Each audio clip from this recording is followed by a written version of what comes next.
siang hari ini, izinkan aku sebagai pemateri atau pemandu jalannya diskusi kita pada siang hari ini. Oke, sebelumnya teman-teman, siang ini sehat semua? Sehat. Alhamdulillah. Oke, aku minta waktunya sebentar untuk kita mendiskusikan bahan rangkuman yang sudah aku baca dari berbagai sumber. Salah satunya adalah dari sumber buku Sejarah Peradaban Islam yang ditulis oleh Bapak Syamruddin Nasution. Nah, beliau ini adalah seorang sejarawan yang berasal dari Medan dan menulis tentang kilas balik negara Saudi serta Semenanjung Arabia.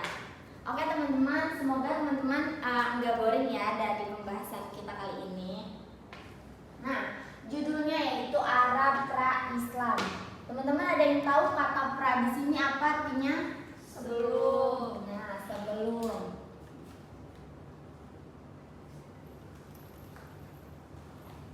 Artinya apa? Artinya adalah negara atau bangsa Arab yang kita kaji sekarang ini sebelum atau pra masuknya Islam atau sebelum Nabi Muhammad mendapatkan wahyu untuk disampaikan kepada umatnya sampai hari ini. Tapi teman-teman, yang mau saya bahas di sini bukan hanya negara Arab Saudi, tapi Semenanjung Arabia.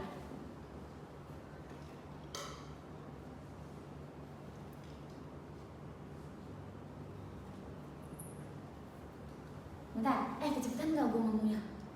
Nah, di sini saya udah mencoba untuk menggambar sedikitnya peta dari Semenanjung Arabia. Jika teman-teman mau lihat lebih jelasnya, boleh buka internetnya, boleh buka Google atau apapun itu yang ada peta Semenanjung Arabia. Nah, tapi teman-teman, banyak referensi atau banyak juga pendapat para ahli tentang letak Semenanjung Arabia yang dituliskan pada saat pra-Islam atau sebelum Islam datang seperti hari ini. Jadi ada yang bilang Semenanjung Arabia itu hanya negara Arab Saudi yang terbentang dari ujung Madinah hingga ujung Taif atau kota Mekah. Nah, tapi ada juga para ahli yang berpendapat bahwa Semenanjung Arabia ini terbentang sepanjang 1.027.000 mil. Luasnya dari ujung negara Jordania atau Mesir yang ditarik hingga negara Oman. Nah, jadi teman-teman, karena banyaknya referensi dan banyaknya pendapat para ahli, jadi kita ambil saja yang terluasnya atau saya ambil dari referensi bukunya Bapak Syamruddin Nasution bahwa Semenanjung Arabia yang dituliskan pada saat Islam belum datang ke negeri Arab atau Arab pra-Islam yaitu sepanjang 1.027.000 mil yang terbentang dari ujung Jordania hingga ujung negara Oman. Nah, teman-teman bisa dilihat ya, di sini ada negara Sudan, ada negara Mesir, ada negara Arab Saudi, dan di ujung negara Arab Saudi di atasnya ada Jordan, ada Lebanon, dan paling ujung sini adalah Afghanistan. Sebenarnya Afghanistan itu tidak termasuk ke dalam bagian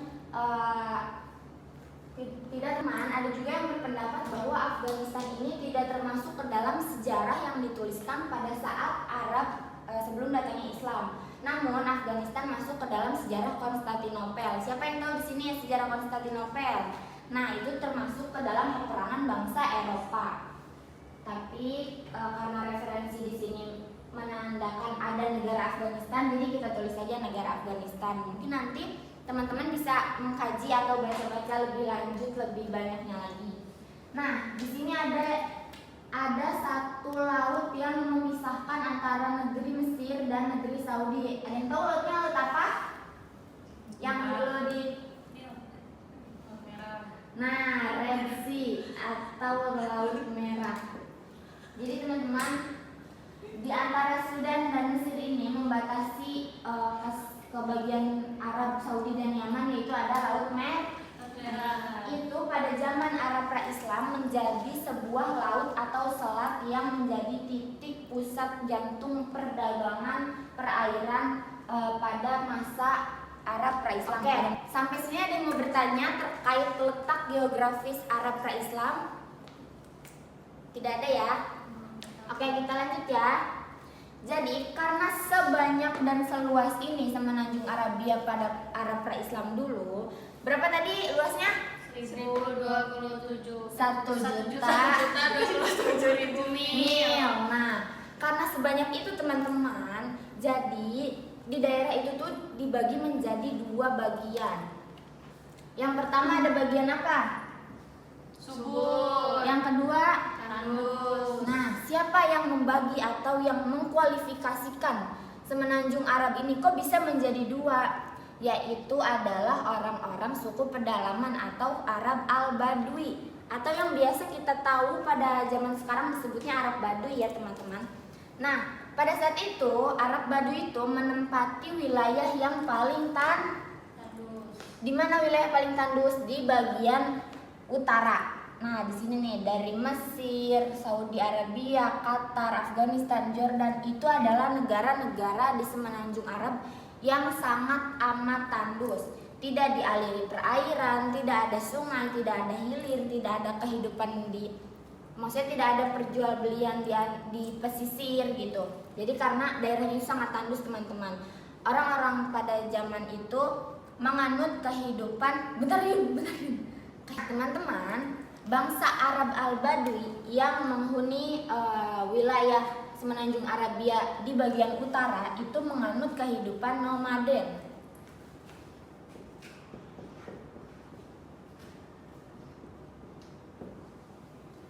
Ada yang tahu teman-teman apa sih artinya dari hidup nomaden itu? Berpindah-pindah tempat. Betul, jadi orang-orang pada masa itu hidupnya nomaden atau berpindah-pindah tempat. Tidak seperti orang-orang yang hidup pada zaman sekarang yang menetap pada satu rumah. Nah, pada saat itu mereka ini berbondong-bondong jalan mencari sumber air atau sumber kehidupan yang sekiranya bisa dijadikan tempat berternak atau sekiranya lebih rindang gitu. Nah, ketika stok air di wilayah itu sudah habis, misalnya seperti danaunya atau misalnya seperti kubangan-kubangan air bekas air hujan yang sudah habis, mereka akan jalan lagi mencari tempat yang sekiranya bisa menopang kehidupan mereka gitu teman-teman. Selanjutnya bagian semenanjung Arabia yang kedua yaitu Subur. Nah, apa saja sih negara-negara yang termasuk paling subur di semenanjung Arabia bagian selatan? Yang pertama ada Yaman. yang kedua ada Oman, yang ketiga ada Bahrain, dan yang keempat ada Hijaz. Hijaz itu teman-teman adalah sebutan kota Madinah pada Arab pra-Islam. Jadi dulu sebelum adanya cerita-cerita Rasulullah di hijrah di Madinah, nama Madinah itu adalah Hijaz, atau sekarang itu bisa disebut sebagai kota Madinah.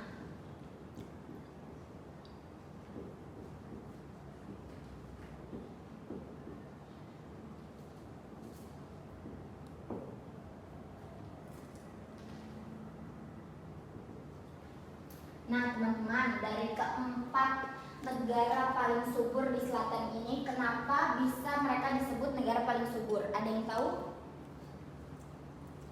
Tidak.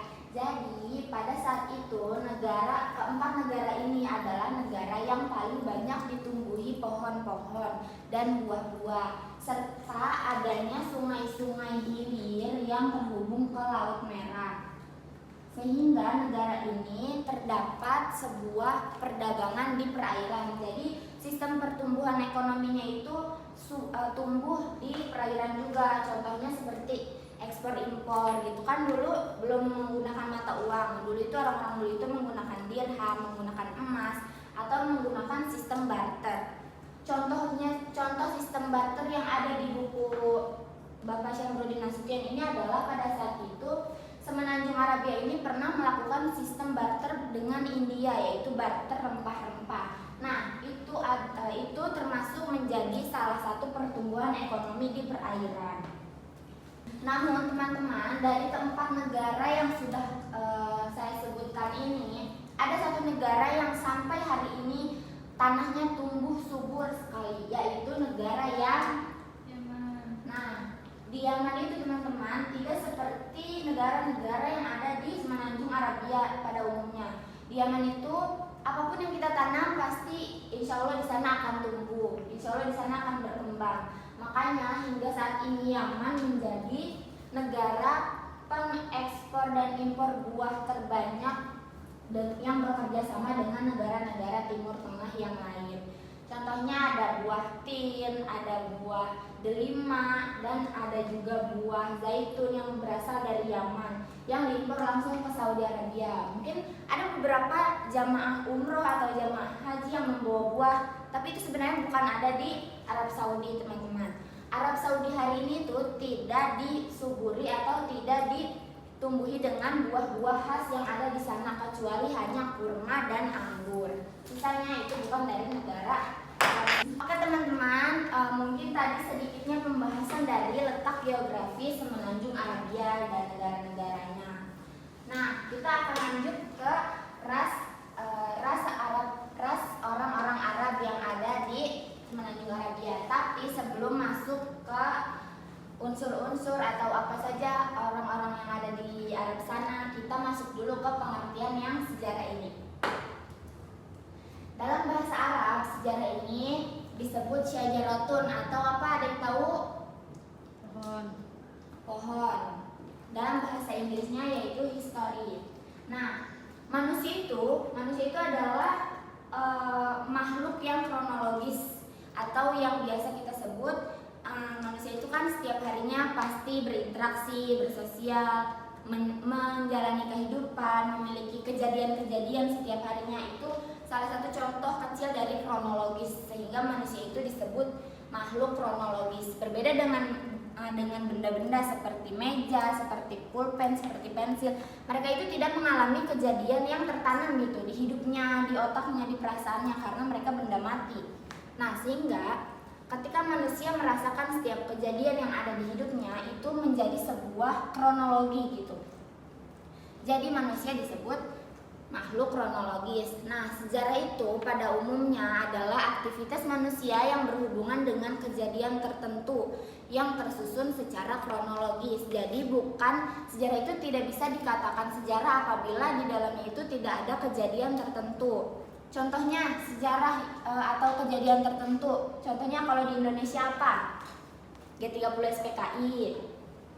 Terus ada lagi Hari Proklamasi. Nah, itu menjadi sebuah contoh dari kejadian tertentu yang tersusun dan terstruktur. Ketika pada saat itu Indonesia akan merdeka atau menggaungkan proklamasi, otomatis banyak sekali rapat-rapat yang tersusun seperti PPKI, BPUPKI seperti itu. Jadi termasuk ke dalam bagian kejadian yang tersusun secara kronologis, sama seperti kehidupan manusia yang ada di semenanjung Arabia sebelum Islam, sebelum semua yang orang-orang di Timur Tengah itu diislamkan seperti hari ini. Mereka itu mengalami kejadian-kejadian yang kronologis di dalam hidupnya.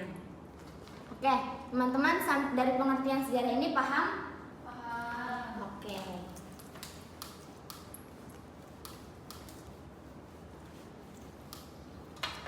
Oke, kita lanjut ya. Di negara atau di semenanjung Arabia ini, mereka itu datang dari ras Sam'iyah. Pada saat itu, ras Sam'iyah dibagi menjadi dua bagian atau dua suku. Yang pertama ada suku Al-Baidah. Nah, teman-teman, suku Al-Baidah ini adalah orang-orang yang dulu hidup benar-benar sebelum adanya Islam datang atau bahkan sebelum Nabi Muhammad lahir di Mekah. Namun hari ini orang-orang Al-Baidah itu sudah punah. Kenapa? Nah, contoh dari salah satu suku kaum Al-Baidah yang pertama ada kaum Ad. Ada yang tahu kaum Ad itu utusannya Nabi siapa? Oke, Nabi Hud. Nah, jadi teman-teman, pada saat itu Nabi Hud diutus oleh Allah untuk menyampaikan wahyu kepada kaum Ad yang sombong, yang kafir, yang musyrik. Namun kaum Ad mengingkari Nabi Hud, tidak percaya bahwa Nabi Hud adalah utusan Allah. Sehingga pada saat itu kaum Ad diberikan ujian berupa datangnya angin puting beliung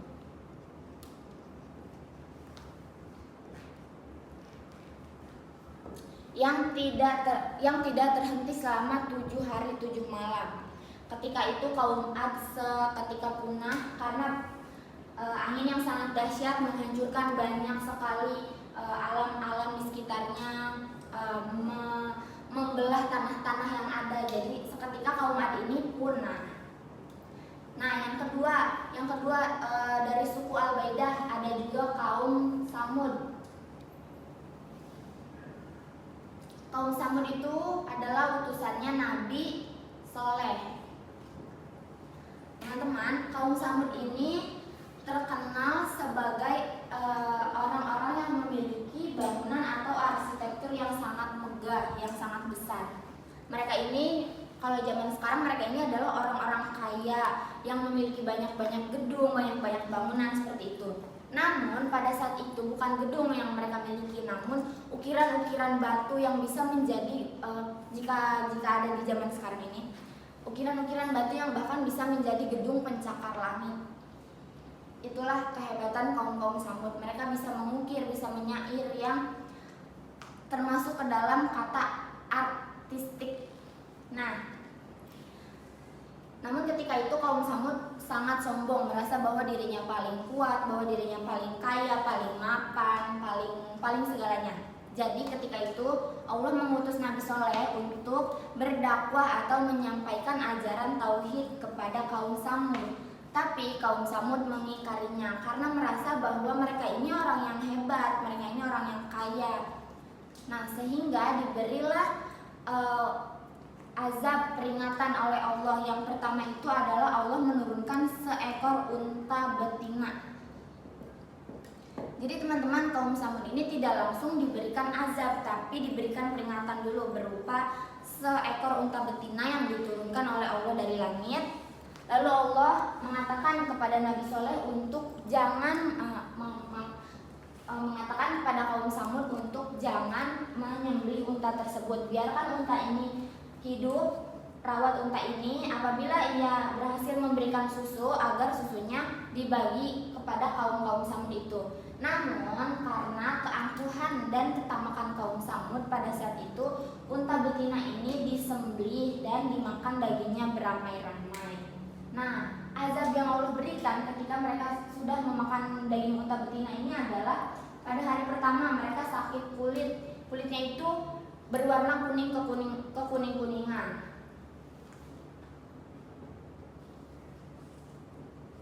Nah, pada hari kedua kulitnya itu langsung berubah menjadi ruang-ruang merah yang meradang gitu.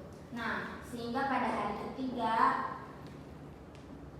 kulit mereka berubah menjadi hitam legam, dan pada hari ketiga itu mereka langsung mati semuanya sampai punah. Nah, jika zaman sekarang kita membicarakan segi biologisnya, kenapa menyembelih unta betina, kenapa bisa membuat mereka hingga memiliki penyakit kulit yang sangat parah dan menyebabkan kematian. Jadi teman-teman, secara biologisnya unta betina yang mereka sembelih ini ternyata sedang hamil. Secara biologis dijelaskan bahwa hewan apapun itu jika sedang hamil itu makruh atau tidak baik untuk disembelih karena memiliki beberapa virus atau bahkan sedang mengeluarkan atau membuat suatu embrio baru di dalam dirinya sendiri. Jadi ada perpecahan virus dan pembagian virus antara unta yang sudah hidup dan unta yang akan hidup itu, sehingga pada saat itu virusnya mungkin tersebar dan juga dibantu dengan kekuasaan Allah. Jadi mereka pada hari ketiga setelah memakan unta itu langsung mati dan punah. Terian, nanti tahu. Ya kayak aku juga. Oke, udah dipencet Yun. Dari tadi, ntar lu potong sendiri aja. Iya. Oke teman-teman, yang tadi itu kan kita sudah membahas dari suku Al-Baidah yang telah punah. Lantas siapa orang yang hari ini menginjakan kaki di Semenanjung Arabia atau orang yang hidup di Semenanjung Arabia? Yaitu ada suku Al-Baqiyah. Nah, suku Al-Baqiyah ini salah satunya adalah kaum Adnan. Kaum Adnan ini adalah orang-orang yang warlock. Apa sih warlock itu? Akamsi. Gak mau, gak usah di skip lah.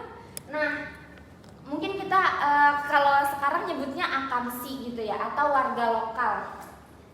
Kaum Adnan ini adalah warga asli atau warga lokal dari Mekah dan Madinah, atau waktu itu kan masih disebutnya dari Hijaz ya. Oh ini Kak, pribumi. Nah, orang-orang pribumi. Mereka itu yang benar-benar dari awal itu lahir di Mekah, tumbuh di Mekah, begitu teman-teman. Bisa disebut kaum Ad. Nah, yang kedua ada kaum Qathan. Kaum Qathan ini adalah orang-orang perantau. Kalau bahasa kita sekarang, orang-orang perantau. Mungkin kalau di Jawa kaum Qathan ini orang-orang Medan, orang-orang Padang, gitu, yang merantau gitu. Merantau ke Jakarta, merantau ke Jawa begitu. Nah, tapi pada saat itu kaum Qathan ini adalah warga asli dari Yaman. Kenapa orang-orang Yaman ini merantau? Kan mereka memiliki air yang banyak, air yang cukup, lalu tumbuhan-tumbuhan yang subur. Kenapa mereka ini merantau? Apa sih yang mereka kejar selain sandang dan pangan ini? Kan mereka udah punya tuh sungai-sungai yang dialiri hilir sampai ke laut, perdagangan di perairan, bahkan tumbuhan dan sayuran yang ada di negaranya. Lalu apa yang mereka cari hingga pada akhirnya mereka merantau? Mereka itu adalah mencari kekuasaan. Jadi teman-teman, dulu itu di Yaman banyak sekali kerajaan-kerajaan yang berdiri dan banyak sekali raja-raja yang berdiri. Namun mungkin dari banyaknya kerajaan itu, tidak semua raja itu berjaya, tidak semua raja itu memiliki kejayaan penuh di Yaman. Jadi orang-orang Qathan atau orang-orang Yaman ini bermigrasi atau merantau, misalnya mereka ini bisa ke Mesir, mereka bisa ke Mekah, bahkan mereka bisa ke Bahrain. Untuk apa? Untuk mencari satu wilayah yang kosong yang tidak berpemimpin dan mereka akhirnya menduduki jabatan kuasa pemimpin itu. Nah, jadi pemikiran orang Yaman pada saat itu adalah kekuasaan. Karena mereka ini sudah memiliki sandang pangan papan yang bagus, yang baik, pasokan makanan yang cukup, air-air yang banyak. Nah, jadi sehingga pada saat itu yang tidak mereka miliki dan yang sangat ingin mereka kejar itu adalah kekuasaan.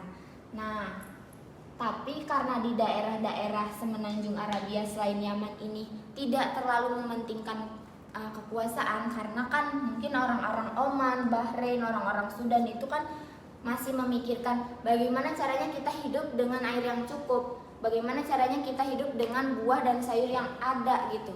Tidak memikirkan siapa yang akan menjadi raja, siapa yang akan memimpin, siapa yang akan memerintah mereka. Jadi sehingga orang-orang di Semenanjung Arabia ini sebagian besar pemimpinnya datang dari Yaman atau perantau yang disebut kaum Qathan. Nah, dua kaum inilah teman-teman yang hari ini masih menduduki negara-negara di Semenanjung Arabia. Sampai sini ada yang mau ditanyakan? Cukup? Oke.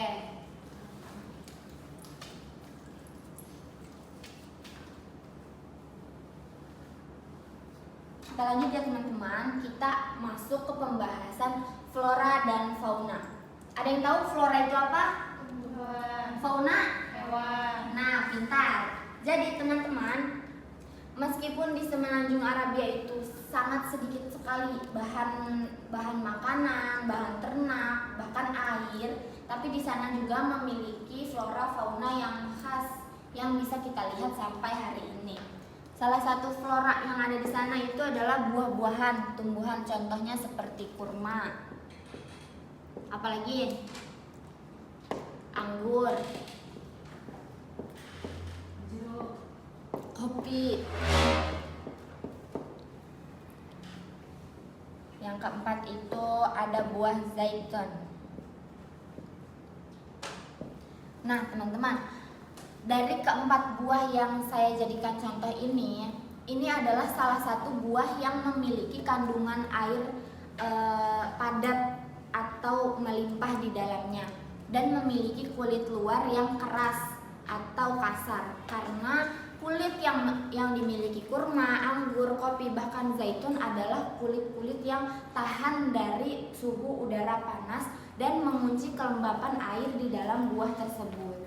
Sehingga salah satu dari 4 contoh buah ini adalah buah-buah yang khas yang ada di Timur Tengah atau yang ada di Semenanjung Arabia.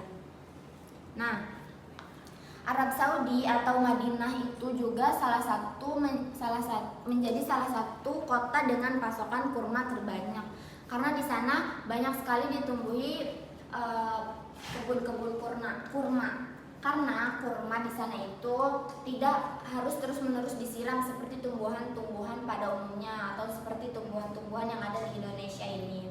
Jadi jika pohon kurma itu apabila tidak disirami selama 3 bulan atau 2 bulan, mereka masih tetap bisa hidup dan berbuah. Selanjutnya ada dari fauna, teman-teman.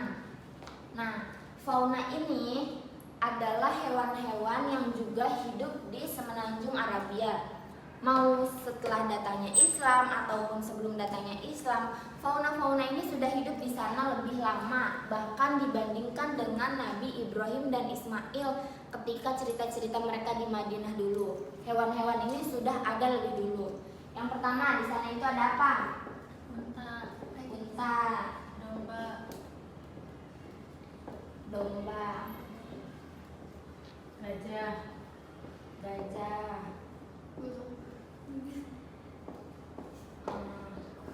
anjing. Nah, teman-teman, 5 contoh hewan yang ada di Semenanjung Arabia ini adalah hewan-hewan yang juga memiliki kekuatan penuh di tubuhnya. Kenapa ada unta, ada kuda, ada domba? Karena dari kelima hewan ini adalah hewan-hewan yang bisa diternak dan bisa menjadi hewan untuk berperang. Tapi kenapa ada kalajengking di sini? Kan kalajengking tidak bisa berperang, bahkan dia itu tidak bisa dijadikan hewan ternak. Nah, pada saat itu teman-teman, kalajengking itu hinggap di bawah tanah, yang mana pada saat itu tuh tanahnya itu kan tidak lembab, tanahnya kering, jadi cocok untuk kehidupan hewan-hewan yang berada di bawah tanah seperti itu.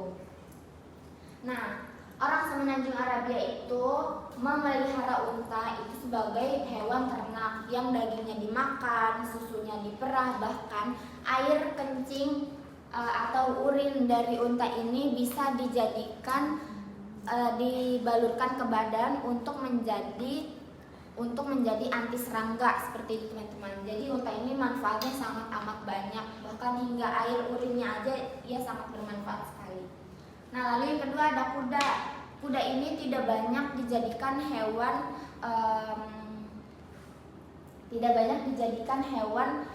peternakan, karena kuda ini kan tidak memiliki susu yang sehat atau yang bermanfaat seperti unta. Namun kuda ini memiliki performa lari, performa bertarung yang sangat kuat. Bahkan kuda juga bisa menyimpan air yang lama seperti unta. Jadi kuda ini lebih banyak dijadikan sebagai alat perang pada saat itu. Yang ketiga ada domba. Domba juga menjadi salah satu hewan ternak sama seperti unta. Namun mungkin domba lebih kecil, jadi daya tampung atau untuk memakan domba ini tidak cukup untuk satu kaum gitu. Yang keempat ada gajah, teman-teman. Gajah itu datangnya dari negeri Mesir. Dulu di Arab Saudi itu tidak ada yang namanya gajah, namun pada saat itu gajah bermigrasi jalan dari utara Lebanon, dari utara Jordan hingga memasuki ke negara Saudi, hingga memasuki Hijaz dan ke bawah hingga Yaman. Jadi orang-orang Mesir itu pada saat itu juga gemar berdagang, gemar sekali menyusuri, menapaki jalan yang ada di Semenanjung Arabia ini, hingga hewan-hewan yang ada di negara-negara Mesir pun tersebar di negara Timur Tengah lainnya. Kak, mau tanya. Boleh? Kan kita kan cuma disebut ada 5 hewan aja. Sebenarnya ada nggak sih hewan-hewan yang lain? Sebenarnya hewan-hewan yang lain juga ada, contohnya kayak kucing. Lalu pada zaman itu kan sudah pasti ada juga ada burung. Tapi yang kita bahas tadi itu adalah hewan-hewan yang menjadi ciri khas atau karakteristik dari negeri yang sangat tandus gitu. Sama kayak misalnya di Banten ini yang khas itu kan badak bercula 1. Di Banten itu kan sangat khas, tapi kan padahal di Banten juga banyak hewan lainnya, kenapa tidak disebutkan? Nah, disebutkan Banten karena di peta ujung kulon paling ujung yang berseberangan dengan Lampung itu tuh menjadi habitat badak atau hewan-hewan yang bertubuh besar karena hidupnya di selat. Sama seperti di Waikambas Lampung, di ujung Lampung yang mau menyeberangi Banten, itu menjadi habitat gajah-gajah yang memiliki cula-cula panjang. Mereka hidup di sana. Padahal di Lampung banyak juga hewan-hewan lain kan. Tapi kenapa yang menjadi ciri khas mungkin hanya gajah karena habitatnya lebih banyak di sana di Lampung itu. Begitu teman-teman, paham? Ada pertanyaan lagi? Nah, teman-teman, tadi kita sudah membahas tentang kaum-kaum yang ada di Semenanjung Arabia, bahkan ras-ras yang ada di Semenanjung Arabia. Hingga kita sudah membahas ke pembahasan flora dan fauna. Nah, belum cukup membahas dari segi kemanusiaan yang ada di Semenanjung Arabia, kita sekarang membahas watak yang dimiliki orang-orang yang hidup di Semenanjung Arabia.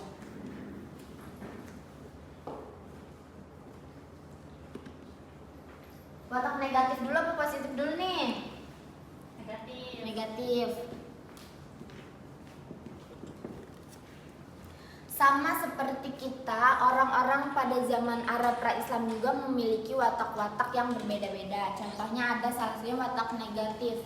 Watak negatif orang Saudi atau orang Timur Tengah yang masih ada sampai sekarang. Belum dipencet ya? Yang masih ada sampai sekarang. Salah satu watak negatif itu adalah berjudi, teman-teman. Mungkin judi itu bukan hanya banyak dan marak di Indonesia saja, tapi pada saat Arab sebelum datangnya Islam, orang-orang Arab pra-Islam itu gemar sekali bermain judi, teman-teman.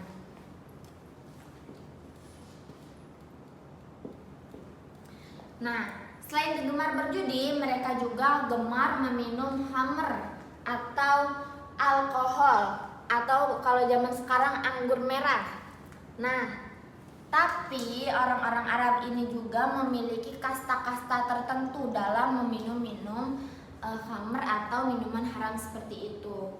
Nah, pada umumnya orang-orang Arab, saudagar-saudagar kaya, pedagang-pedagang kaya yang tidak memiliki iman atau tidak memiliki watak yang lebih baik dari pemabuk itu, orang-orang kaya di sana itu pasti meminum khamr-khamr yang harganya tentu mahal, yang terbuat dari anggur-anggur yang berkualitas, dari saripati-saripati alkohol atau anggur yang berkualitas. Sehingga orang-orang Arab yang kaya di sana, saudagar-saudagar kaya di sana, menjadikan sebuah khamr atau minuman itu sebagai peninggi kasta. Jadi barang siapa pedagang atau saudagar atau orang-orang kaya yang memegang alkohol intisari anggur yang memiliki nilai paling tinggi, ia akan dicap yang paling kaya. Begitu teman-teman.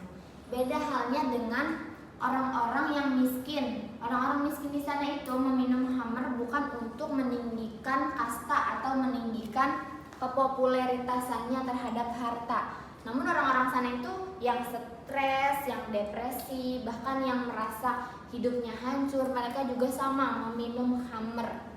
Nah, karena itulah pada zaman itu disebut pada zaman jahiliyah, yaitu zaman kebodohan. Lalu selanjutnya, watak negatif selanjutnya adalah diskriminasi terhadap perempuan. yang mungkin sampai sekarang diskriminasi terhadap perempuan itu masih banyak disebutkan. Masih banyak aktivis-aktivis gender atau pembahasan-pembahasan feminisme yang menyebutkan adanya diskriminasi perempuan di setiap negara atau bahkan di negara kita sendiri. Namun pada saat itu parahnya adalah bayi perempuan yang lahir wajib dibunuh atau dikubur dengan alasan perempuan dianggap sebagai beban atau sebagai aib. Kenapa seperti itu? Kenapa perempuan dianggap sebagai beban atau sebagai aib pada zaman itu? Karena teman-teman, pada saat itu belum ada kebebasan berpendapat terhadap perempuan seperti sekarang ini. Nah, pada saat itu perempuan dianggap tidak bisa berperang.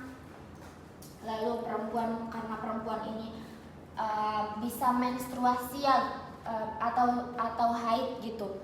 Mereka itu menganggap perempuan yang menstruasi atau yang haid itu adalah perempuan yang mengeluarkan najisnya gitu. Jadi perempuan ini dianggap sangat kotor, makhluk yang sangat kotor. Sehingga pada saat itu harga diri perempuan itu sangat rendah dan akhirnya siapapun yang melahirkan bayi perempuan harus dibunuh. Berbeda dengan kisah zaman Fir'aun. Kenapa pada zaman Fir'aun yang harus dibunuh itu adalah laki-laki?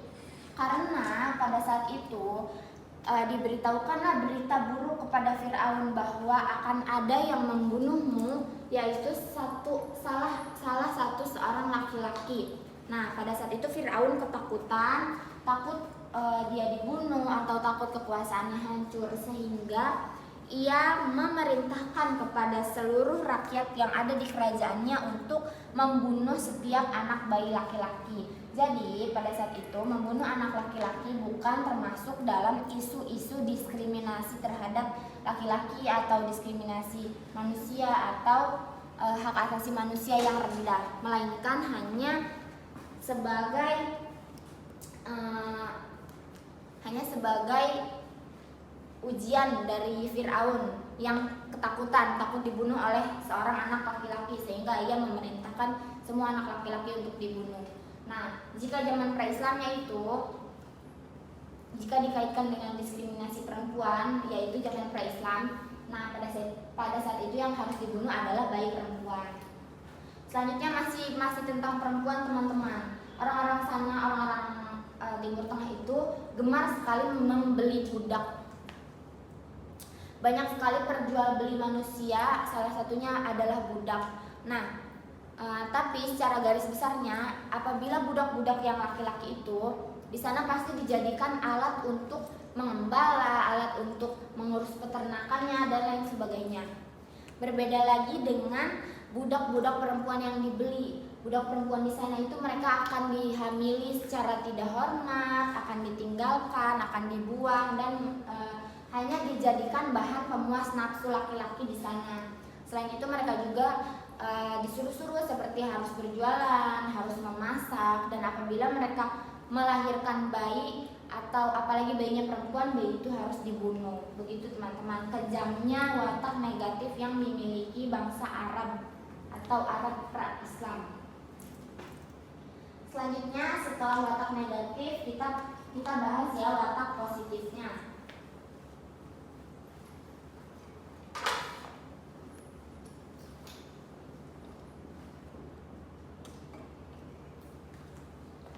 Nah, meskipun watak negatifnya memang terbilang kejam, tapi banyak juga orang Arab yang pastinya memiliki watak-watak positif di dalam dirinya.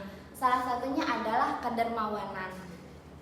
Karena harta yang mereka miliki adalah sebagian besar berunsur dari alam seperti batu ukir atau hewan-hewan ternak atau bahkan ladang-ladang yang ada di sana. Sehingga mereka itu menjadi orang-orang yang dermawan karena mungkin mereka merasa hartanya, harta dirinya, harta keturunannya, harta keluarganya itu sudah tercukupi. Jadi mereka itu sangat dermawan terhadap pendatang-pendatang baru. Jika kita mengambil studi kasus kedermawanan orang-orang Arab pada hari ini, itu bisa dilihat ketika kita melaksanakan ibadah umroh atau ibadah haji yang dimana ketika kita datang ke sana kita pasti belanja-belanja tuh. Nah, setiap belanja kita pasti diberikan bonus, diberikan diskon, diberikan harga-harga yang murah, atau bahkan diberikan hadiah-hadiah baru. Bahkan mereka itu bisa memberikan lebih dari apa yang sudah kita beli. Misalnya kita membeli 2 parfum dan mereka bisa memberikan 3 parfum kepada kita. Itu adalah itu menjadi salah satu watak positif yang dimiliki orang-orang Arab. Karena mereka percaya bahwa ketika mereka memberi atau ketika mereka dermawan, lagi-lagi kasta atau kekuasaan diri yang mereka miliki itu akan naik tingkat gitu teman-teman. Oke, selanjutnya watak positif selanjutnya adalah jiwa kepemimpinan. Mungkin ya teman-teman, kalau di Indonesia anak-anak sekolah, anak-anak yang mau masuk SMP, OSIS, SMA, kampus atau dan lain sebagainya itu akan diorientasi atau dibentuk melalui latihan kepemimpinan. Tapi beda halnya dengan orang-orang yang ada di Semenanjung Arabia. Mereka ini sejak kecil, bahkan sejak mereka belia itu sudah memiliki watak kepemimpinannya sendiri. Sudah bisa berperang, sudah bisa memainkan pedang, sudah bisa menunggangi kuda, bahkan sudah bisa memimpin strategi perang. Itulah hebatnya watak positif yang dimiliki orang-orang Saudi ini. Jadi mereka tidak perlu dibentur-benturkan dirinya untuk memiliki jiwa kepemimpinan, karena pada hakikatnya dari ujung ibu rasnya ini mereka memiliki jiwa kepemimpinan yang sudah tertanam di dalam dirinya. Nah, ada yang tahu nggak teman-teman watak positifnya apalagi selain dermawan dan memiliki sifat kepemimpinan?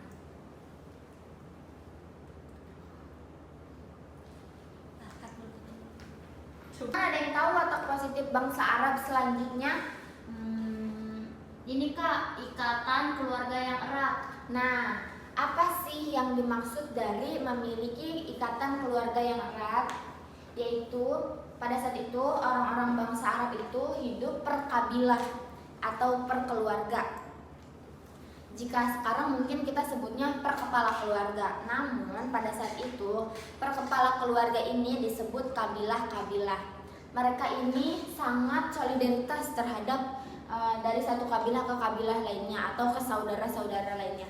Bahkan ada ceritanya pada saat itu 7 turunan kabilah itu berperang hanya karena salah satu unta dari kabilah lain ini terluka dari untanya kabilah lain juga. Padahal itu yang terluka hanya seekor hewan, hanya seekor unta. Namun karena memiliki rasa solider yang kuat dan juga ikatan kekeluargaan yang hebat, jadi mereka memerangi orang-orang yang berusaha menyakiti kabilahnya. Bahkan jika itu hanya hanya seekor hewan dari kabilahnya pun akan mereka bela, akan mereka balas gitu. Baik teman-teman, mungkin dari watak kita cukupkan ya.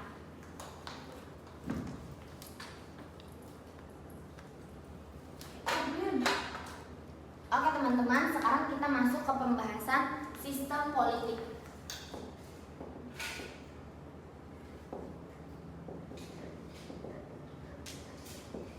Nah, sistem politik yang dimiliki bangsa Arab salah satunya adalah sistem pemerintahan yang mereka miliki.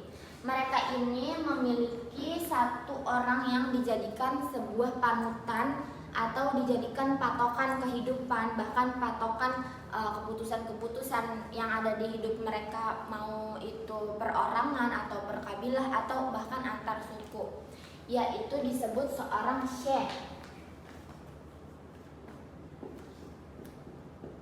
Nah, seorang syekh ini bahkan kehormatannya atau tahtanya dihormati lebih atas atau lebih tinggi daripada seorang pemimpin daerah. Contohnya, kita memiliki seorang presiden atau kita memiliki seorang gubernur, tapi presiden dan gubernur ini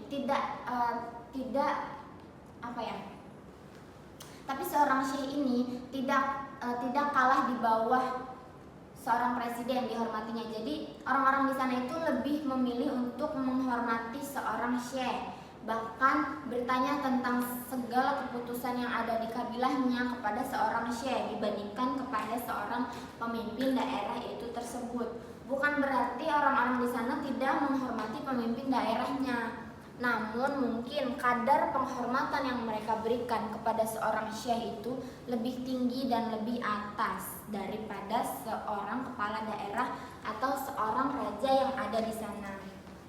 Baik teman-teman, dari sini ada yang mau ditanyakan? Nggak ada ya guys? Oke. Lalu selanjutnya ada sistem hukuman dari politik-politik ini.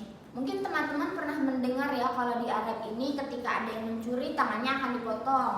Ketika ada yang berzina badannya akan dikubur setengah dan dicambuk. Nah, itu ternyata adalah salah satu hukuman yang sudah dimodifikasi ketika datangnya Islam. Lalu apa hukuman yang ada ketika Arab pra-Islam? Hukumannya adalah darah yang ditumpahkan dengan darah. Apa artinya? Nah, ketika seseorang melakukan kejahatan kepada sesamanya atau kepada orang lain, itu sama saja dengan disebut dia menumpahkan darah ke orang yang dia lakukan kejahatan itu. Sehingga orang lain ini harus juga memberikan dia pelajaran. Dengan cara apa? Dengan cara membiarkan dia menjatuhkan darahnya atau jika kita sebut kasarnya adalah pembunuhan. Jadi orang-orang pada saat itu tidak mengenal ampun. Mereka tidak merasa kasihan apabila hanya satu tangan yang dipenggal atau dua tangan yang dipenggal. Mereka bahkan bisa menusukkan satu busur panah ke dada setiap orang yang melakukan kejahatan. Jadi pada saat itu kan karena tidak memiliki sistem politik atau sistem hukuman yang tersistematis, orang-orang di sana merasa mereka ini bebas dan otoriter. Jadi kejahatan sebesar apapun atau kejahatan sekecil apapun, tetap saja kematian yang akan mengintai seorang penjahat tersebut. Begitu teman-teman. Nah, mungkin ada nggak? Ada lagi kebudayaan. Oke teman-teman, selanjutnya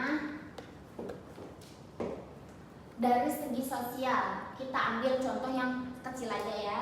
Contoh dari segi sosialnya ini adalah di sana laki-laki itu boleh beristri lebih dari 4. Bukan boleh, tapi karena tadi balik lagi ketika bangsa Arab pada sebelum masuknya Islam ini tidak terstruktur atau tidak terurus, jadi orang-orang di sana itu tidak menganut yang namanya batasan. Mereka merasa bahwa semua yang bisa mereka lampaui akan mereka lampaui, sehingga dari segi sosialnya ini orang-orang di sana menikah dengan lebih dari 4, bahkan dengan 5 wanita sekaligus. Nah, pada saat itu juga wanita boleh memiliki lebih dari 1 suami. Karena apa? Karena pengetahuan mereka yang awam, tidak ada yang mengarahkan dan juga tidak adanya peraturan-peraturan yang terstruktur. Nah, mungkin itu saja kalau dari kondisi sosial yang mereka rasakan di sana. Mungkin teman-teman itu saja yang bisa saya rangkum atau yang bisa saya jelaskan dari rangkuman pembahasan buku Sejarah Peradaban Islam karya Pak Syamruddin Nasution. Barangkali jika teman-teman membaca referensi lain yang berbeda dengan yang saya jelaskan, itu adalah hal wajar di dalam setiap pembelajaran, karena banyaknya para ahli dan kepala-kepala para ahli yang juga menuliskan hal yang sama di buku-buku lainnya. Jadi pengetahuan itu datang dari mana saja dan kita boleh mencari di mana saja.